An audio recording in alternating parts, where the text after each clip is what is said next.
அன்பு நண்பர்களுக்கு வணக்கம். லேபர் பட இயக்குனர் சத்யபதி. தமிழ் சினிமாவில் எப்போதாவது சில நேரங்களில் வித்தியாசமான கதைகள், விசித்திரமான கதைகள், துணிவான கதைக்களம், துணிவான முயற்சி என்பது என்றாவது ஒரு நாள் யாரோ ஒரு நல்ல இயக்குநர்களிடத்திலிருந்து தான் தமிழ் சினிமா வளர்ந்து கொண்டே இருக்கிறது என்பதில் எனக்கு நம்பிக்கையின் மேல் நம்பிக்கை உண்டு. அந்த விஷயத்தில் பாஸ்கர் சக்தி இயக்கத்தில் ரயில் திரைப்படம் வெளிவந்து இருக்கிறது. இந்த படம் பல சர்ச்சைகளுக்கு பின்னாடி வந்திருந்தாலும் கூட தேசிய ஒற்றுமையை, சமூக ஒற்றுமையை மக்கள் மனதில் விதைத்திருக்கிறது இந்த படம்.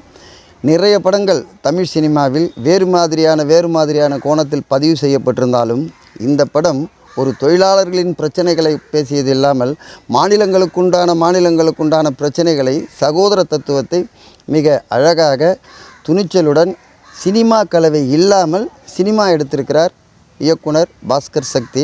வசன உரையாடலிலிருந்து தேனியில் ஆரம்பிக்கும் இந்த திரைப்படம் தேனிக்குள்ளேயே கிராமங்களை மையப்படுத்தி தொழிலாளர்களின் நலன்களையும் சில குடிகாரர்களின் வாழ்வியலும் அழகாக அந்த மக்களிடத்திலேயே சென்று அந்த மக்களோடு மக்களாக இணைந்து மிகப்பெரிய ஒரு நேர்த்தியான அற்புதமான பதிவு செய்திருக்கிறார் பாஸ்கர் சக்தி.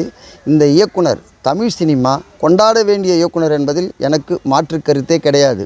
ஒரு படம் பார்க்கிறோம் என்றால் அந்த படம் சமூகத்திற்கு என்ன சொல்கிறது, சமூக நீதி பேசுகிறதா, இல்லை வாழ்வியலை பற்றி பேசுகிறதா, பொருளாதாரத்தை பற்றி பேசுகிறதா என்பதையெல்லாம் 20 வருடங்களுக்கு முன்னாடியே தமிழ் சினிமா தொலைத்து விட்டது.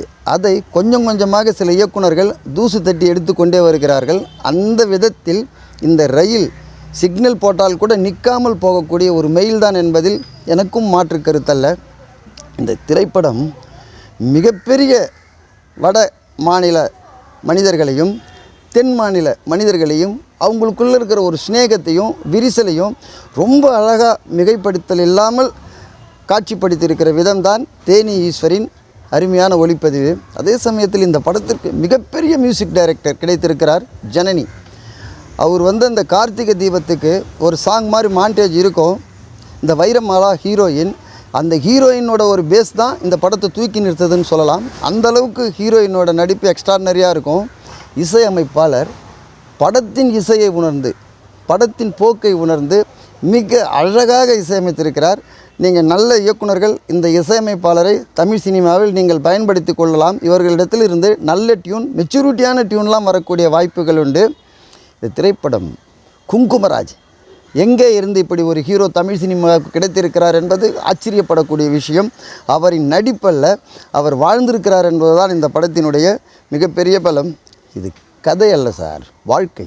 ஒரு வாழ்க்கை முறையை இப்படிப்பட்ட ஒரு இயக்குனரால் மட்டும்தான் எடுக்க முடியும்.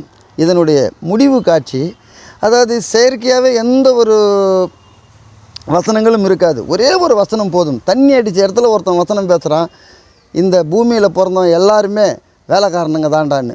இதை விட மிக சிறந்த வரி இந்த படத்திற்கு பொருந்தாது. அந்த விஷயத்தில் தமிழ் சினிமா இன்றைக்கி வேண்டுமானால் இது வர்த்தக ரீதியாக வெற்றி பெறலாம், வெற்றி பெறாமல் இருக்கலாம். ஆனால் இந்திய சினிமாவில் உயர்ந்த இடத்தில் இருக்கக்கூடிய ரயில் எப்போதுமே மாறாது. இந்த திரைப்படம் என்னால் உங்களுக்கு ஒரு விஷயம் நான் சொல்லணுன்னா, நல்ல சினிமா பார்க்கணுன்னு நினைக்கிற ரசிகர்கள், நல்ல படத்தை பார்க்கணுன்னு நினைத்த எழுத்தாளர்கள், நீங்கள் எல்லாமே இந்த தேட்டரில் போய் படம் பார்த்தீங்கன்னா உங்களுக்கு இது ஒரு மிகப்பெரிய எக்ஸ்பீரியன்ஸை கொடுக்கும். எளியவன் வலியவன் அல்ல, சாமானியனின் வாழ்வை ஒரு யதார்த்தமாக பதிவு செய்யப்பட்டிருக்கிற படம்தான் ரயில். இந்த படத்தை எடுத்த இயக்குனர் அவர் பாஸ்கர் சக்தி அவர்கள் தமிழ் சினிமாவில் தவிர்க்க முடியாத இயக்குனர்களில் தலை சிறந்த இயக்குனர் என்பதில் மாற்று கருத்தில்லை. நன்றி, வணக்கம்.